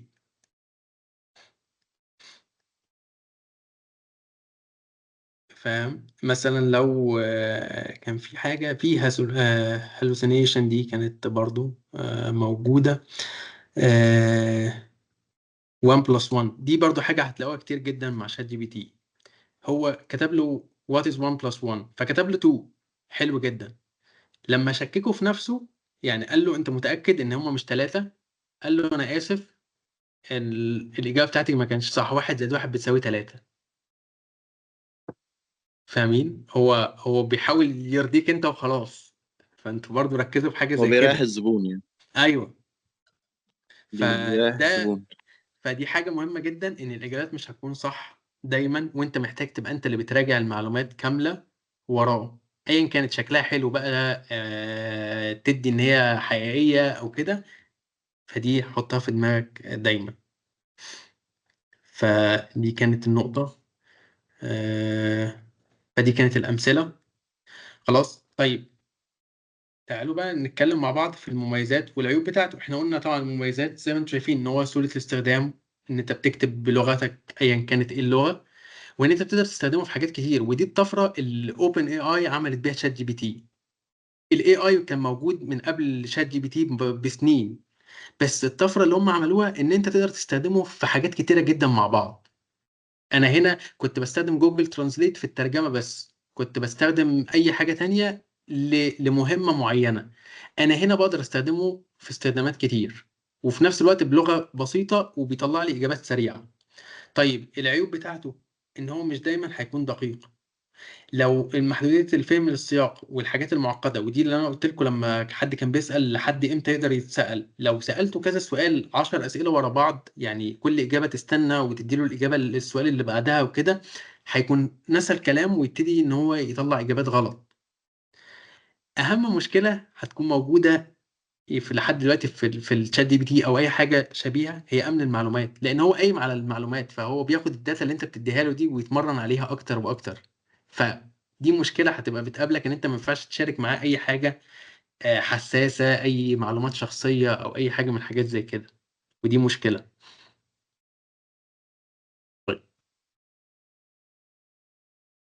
طيب هل في بدائل لشات جي بي تي؟ مفيش. شات جي بي تي مش هو الوحيد. يعني جوجل عندها جيميناي أو جوجل بارد. في كلاوديا اللي احنا كنا رشحته لحد لو كان بيتكلم على الداتا اناليسز. الاثنين واللاما برضو ده من ميتا، من فيسبوك. التلاتة بيستخدموا زي الشات جي بي تي، يعني تقدر تستخدمهم في استخدامات متعددة، وفيهم حاجات بتتفوق على شات جي بي تي في حاجات، وحاجات لا. فكل واحد له مميزات وعيوب. انت على حسب استخدامك بتبتدي تختار التولز اللي انت تشتغل بيها. هل هم دول بس الموجودين؟ لا خالص، في حاجات كتيرة جدا، ولكن على حسب برضو تاني الاستخدام. لو انا مثلا بدور على ابحاث، لو انا بدور على كتب، لو انا عايز اتكلم مع الكتاب، يعني عندي كتاب وعايز اساله على حاجه جوه الكتاب 1000 صفحه، مش هقدر اقراه كله، بس عايز اطلع معلومه منه، ساعتها ممكن في مواقع اقدر اعمل لها ابلود للكتاب واساله على الحاجه ويطلع لي الاجابه في ساعتها. في الصور الميد جورني والحاجات زي كده، انت بتكتب بلغتك الطبيعيه وهو بيحول الكلام ده لصوره. فعلى حسب الاستخدام، وفي طبعا زي ما احنا قلنا بدائل للشات جي بي تي. طيب الشات جي بي تي 4 بقى او النسخه المدفوعه، ايه الفرق ما بينها؟ ده طبعا بفلوس، التاني ببلاش اللي احنا كنا بنستخدمه. ان التاني بيطلع النتائج بتاعته بتبقى بجوده اعلى، وكمان في الجي بي تيز او الحاجات اللي انت تقدر تستخدمها، ان هو مثلا بيستخدم ده الاي ان هو يقدر يعمل صور، لوجوهات، كلام من ده. يعني الصوره دي معموله بشات جي بي تي 4. البرومبت اللي انا استخدمته كان بس generate an image about شات جي بي تي 4، طلع لي الصوره دي. الصوره دي معموله برضو بشات جي بي تي، ودي من الجانب المظلم اللي احنا اتكلمنا عليه. الصوره دي اتنشرت في بحث في 2024 السنه دي. حاول نفتح مع بعض البحث. للاسف هتلاقي ان هو اتعمل له ريتراكت، رجع تاني. طب ليه يا جماعه رجع؟ هنفتح اللينك مع بعض. هيقول لك ان nature of AI generated figures، ان الناس دي عملت الصوره دي ب AI generated figures. طب في مشكله ان احنا نعمل اساسا في بحث صوره بالذكاء الاصطناعي؟ ولا في اي مشكله. طب المشكله فين؟ المشكله ان الصوره دي كان فيها غلطه ومحدش خد باله. هم عملوها بالذكاء الاصطناعي، وعدت على الريفيور والمراجعين وكل الناس، وبعد ما اتنشر البحث اكتشفوا ان فيها غلطه. فدايما قلت لكم اي حاجه تطلع من شات جي بي تي او اي حاجه شبيهه محتاج ان انت ترجعها مهما كانت، حتى لو شكلها ان هي بتدل ان هي طبيعيه وحقيقيه، مع الاسف محتاج تراجع وراها تاني. طيب عشان بقى عندك الفلو تشارت ده، تبقى حاطه في دماغك قبل ما تستخدم شات جي بي تي او اي حاجه بديله. انت عندك حاجه في دماغك عايز تساله عليها، تفرق معاك ان الاجابه دي صح ولا لا؟ لو لا، استخدمه من غير ما تفكر، وهيطلع اجابه حلوه وجميله وانت هتبقى مبسوط وكل حاجه هتبقى حلوه. طب لا، انا تفرق معايا ان النتيجه تبقى صحيحه، يعني المعلومات صح. طب انت عندك بقى خبره ان انت تتاكد المعلومات دي صح، يعني تعرف تدور وتجيب المعلومه اذا كانت صح ولا لا، زي ما احنا شفنا مثلا في الابحاث، انا بخش وبدور وبشوف هل في بحث بالاسم ده ولا لا. لو انا مثلا مبرمج وكتبت له كود، هل اعرف ان انا افرق ان اذا كان ده فيروس ولا هيبقى كود حقه حقيقي؟ لو انا ما عنديش خبرة ان انا اتاكد، ما تستخدمش شات جي بي تي، ده مش هيكون صح. طب لو انا عندي خبرة ان انا اقدر اتاكد، بس هترجع بقى تسال نفسك سؤال، هتقدر تتحمل المسؤولية بقى ايا كانت بقى قانونية اخلاقية ان من عدم الدقة بتاعته؟ لو ايوه، يبقى ساعتها استخدمه، بس برضه اتأكد من كل كلمة قبلها. لو مش قادر تتحمل مسؤولية، مش عايز، يبقى ساعتها ما تستخدموش. ودي خليها دايما في الفلو تشارت ده في دماغك دايما. آخر حاجة، تحذير تاني أنا كررتها كتير، ما تثقش في شات جي بي تي مطلقا بشكل أعمى. ما تنساش إن هو في النهاية هو نموذج لغة، هو حاجة، فبالتالي بيطلع معلومات غير دقيقة، ممكن متخيلة غلط. ارجع تاني، الخطوره مش هتكون في المعلومات، لان هو بيطلع تكست كده، كلام هيبقى كويس مفيش مشكله. الناس اللي بتستخدمه في البرمجه، الابلكيشن، حد سال على الابلكيشن، هتبقى مشكله لو هو عمل لك كود برمجي خبيث. فلازم تبقى انت عندك فعلا خبره في اللغه البرمجه اللي انت عايزه يكتبها بيها، وتعرف تفرق اذا كان هو كويس ولا لا. اخر حاجه، ما تشاركش معاه اي بيانات حساسه او شخصيه ليك. بس كده، لو حد ده الملخص بتاعنا بتاع النهارده، ان الذكاء الاصطناعي هو ثوره في التكنولوجيا وبيساعدنا في الحياه بتاعتنا، بيخليها اكتر انتاجيه. تعلم الآلة الماشين ليرنينج والناتشرال لانجويج بروسيسنج ده جزء منه. عندنا شات جي بي تي كان مثال قوي على اللارج لانجويج موديل، وان هو بيستخدم في حاجات كتيره. تقدر تحسن استخدام شات جي بي تي عن طريق ان انت تكتب برومبت افضل. وان اخيرا ان هو في بدائل كتيره لسه بنكتشفها حتى الان حسب احتياجنا. لو حد عنده اي سؤال ممكن يسالنا في اي وقت.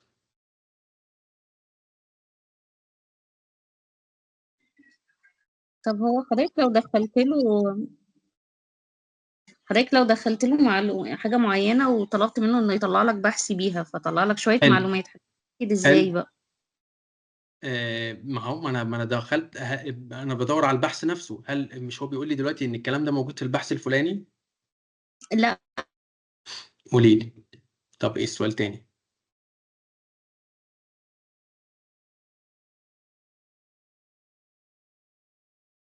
الصوت راح ولا انا المشكلة عندي؟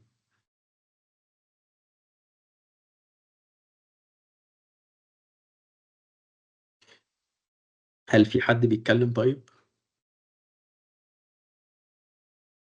طب حد سامعني انا وانا بتكلم دلوقتي ولا؟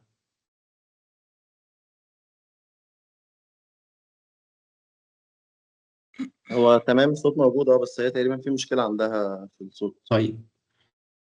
طيب لو حد عنده اي سؤال تاني قبل ما هي ترجع وتسألنا. معلش هو النت بس فصل. ايوه ايوه، احنا نعمل ستوب في حد للسكرين عشان اكون شايف اللي بيسأل.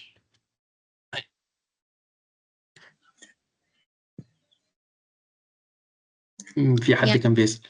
انا اقصد لما حضرتك مثلا تساله عايز معلومات مثلا عن دواء الباراسيتامول، حلو فاداك شويه معلومات عنه، هل انا بقى حلو. هاخد كل معلومه من دول واتاكد منها، ولا مجرد بعمل اوفر فيو وادور بقى انا في لا، حاجات علميه كتير؟ باخد كل المعلومات اللي هو بيقولها واتأكد منها. تمام. وانا ما هي الصورة، لو حضرتك بصيتي الصورة كلها كانت يعني 90% من الصورة اللي كانت اتنشرت في البحث او 95% كانت الصورة صحيحة، بس في 5% غلط. هما ما اتأكدوش من كل حاجة. تمام. فاهم؟ في حد إسراء سعد كاتبة هو أفضل ولا جيميناي؟ على حسب الاستخدام. في حاجات أفضل للشات جي بي تي عن جيميناي، وفي حاجات جيميناي هيكون أفضل فيها. فالموضوع مش استخدام واحد بس مع الأسف.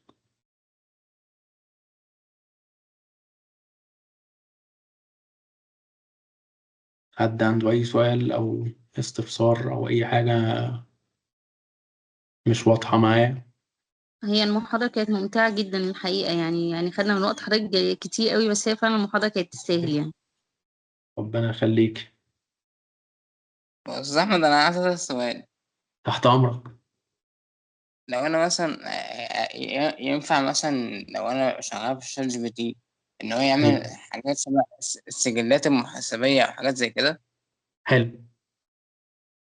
هل ينفع. أقدر طب ده يطلع لي إزاي بقى، أو نتائجه مثلا لو عايز أعمل جدول مثلا، هل يقدر يطلع لي الجدول بالسجلات ديت ولا لأ؟ يقدر يطلع لك جدول. احنا عملنا جدول مع بعض لما لخصنا المقال، خلينا يطلع لنا النتائج بتاعته في جدول. فانت هنا هتخلي بس الحسابات بتاعتك هتبقى ارقام. هترفع له مثلا ملف اكسل، او هتدخل له البيانات كتابة الداتا بتاعتك، السجلات، فاهم، الخصوم، الحاجات زي كده. انا ما اعرفش في الحاجات بتاعت الاكاونتنج خالص، بس يعني على حد علمي. فساعتها بتدخل له كل البيانات دي، وتطلب منه اللي انت عايزه ان هو بقى يعمل لك السجلات او كده. وممكن تقول له في النهايه يحولهم لك لملف اكسل لو انت دخلتهم له كتابه. بعد ما يعمل السجل يحولهم لك لملف اكسل وانت تحمله. يعني أنا قلت وممكن له يعملوا مثلا، لك كجدول. يعني دخلت أخش مثلا أكتب له أنا عايز أعمل سجل يومي لشركة كذا، بيبدأ حلو. يعمله لي بيعمله هيعملوا لي لك كجدول. هيعملوا لك كجدول. يعني انا فاكر انا جربت اعمل كده، بس هو ايه، ظهر لي كلام، ما ظهرليش طب ما ايه اللي انت ظهر كتبته؟ ايه اللي انت كتبته له؟ ايه البرومبت اللي انت كتبته تحديدا؟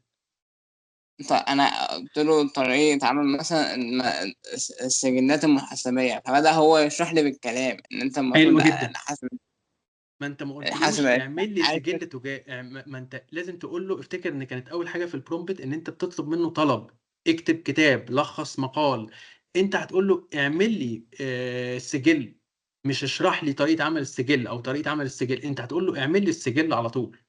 قول له مثلا تخليه ان ايوه. هو يتبنى شخصيا ان هو محاسب في شركه وعنده خبره، وان انت بتطلب منه يعمل السجل ده، وساعتها بتقول له البيانات اللي عندك. يعني مش شرط ان انا اخش على اكسل واكتب البيانات واقول له اعمل البيانات دي. لا لا اخش عادي، ممكن تخليه هو اللي يعملها. مش لازم. لو انت معاك البيانات جاهزه في اكسل ومش عايز تكتبها، ساعتها ممكن ترفع له الاكسل فايل وتقول له على طول عندك الملف، اعمل فيه اللي انت عايزه. مم. تمام، ماشي خلاص. بس حد عنده اي سؤال في المحاضره؟ كنت عايز اقول حاجه. تحت امرك يا مشاري. بص، هو الجيميناي ده اللي انت قلت عليه من شويه ده، انا بستخدمه في شغل في الميلاد حلو جدا. الميزه بقى اللي فيه، يعني قصدي خصوصا هو قوي في الميلاد ليه؟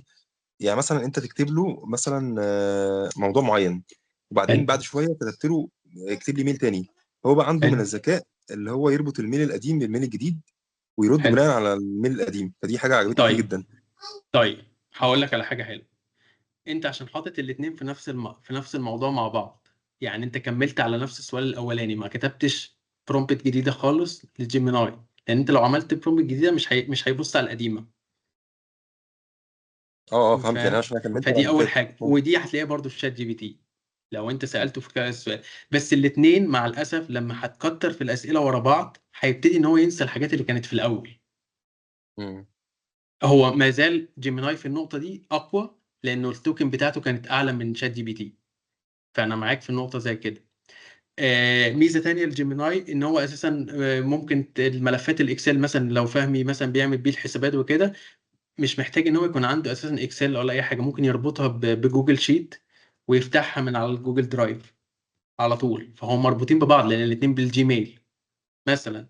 دي ممكن حد يشوفها ميزه. واحد تاني لو هو مثلا ما عندوش مايكروسوفت اوفيس، او مش عايز ينزل حاجه، خايف ان هو ينزلها عنده على على الكمبيوتر بتاعه يكون فيها فيروس او اي حاجه، ساعتها ده هيكون اوبشن تاني ان انت تقدر تستخدمه. فدي الفكره. فكل واحد له مميزات وله عيوب. ما هي دي الفكره. احنا النهارده بس كنا هنحاول ندي مقدمه وبمثال لواحد منهم، وازاي ان انت يعني ايه تستخدمه بحيث يساعدك في الشغل بتاعك ويحسن الانتاجيه بتاعتك. لكن كل واحد منهم له مميزات كتيره وله عيوب كتيره. ايوه تمام صح.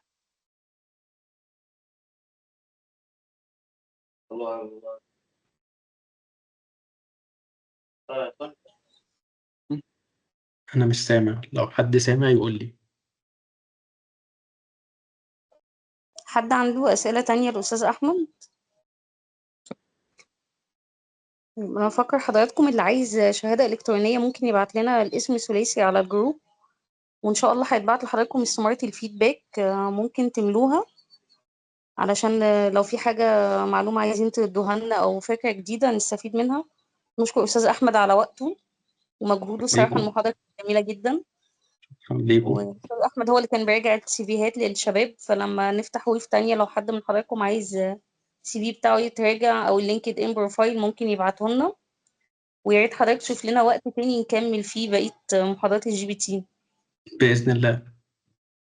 يا فندم، شكرا شكرا. ليكم. شكرا. تصبحوا على آه، خير. باشمهندس احمد، ايوه. انا بس هو الفكره ان والدي مهتم قوي بالبتاع دوت، عايز يعرف عن الاي اي والكلام دوت وعن الشات جي بي تي. هو الفكره بس هو كان هيخش معانا، بس هي الفكره عشان وقته مشغول. مع انه حضرتك تقدر مثلا تبعت لي مثلا ستيشن او الكلام اللي على الباوربوينت تبعتهولي وابعتهولي على بتاع ده على الواتساب. اكيد مفيش مشكله. خلاص ماشي تمام، شكرا، مع تصبح على شكرا خير. يا احمد عشان وقتك تعبناك معانا العفو على ايه، استفدنا جدا يعني. تحت امرك. ربنا يبارك فيك. كويس، ربنا يخليك، شكرا جزيلا. مع السلامه.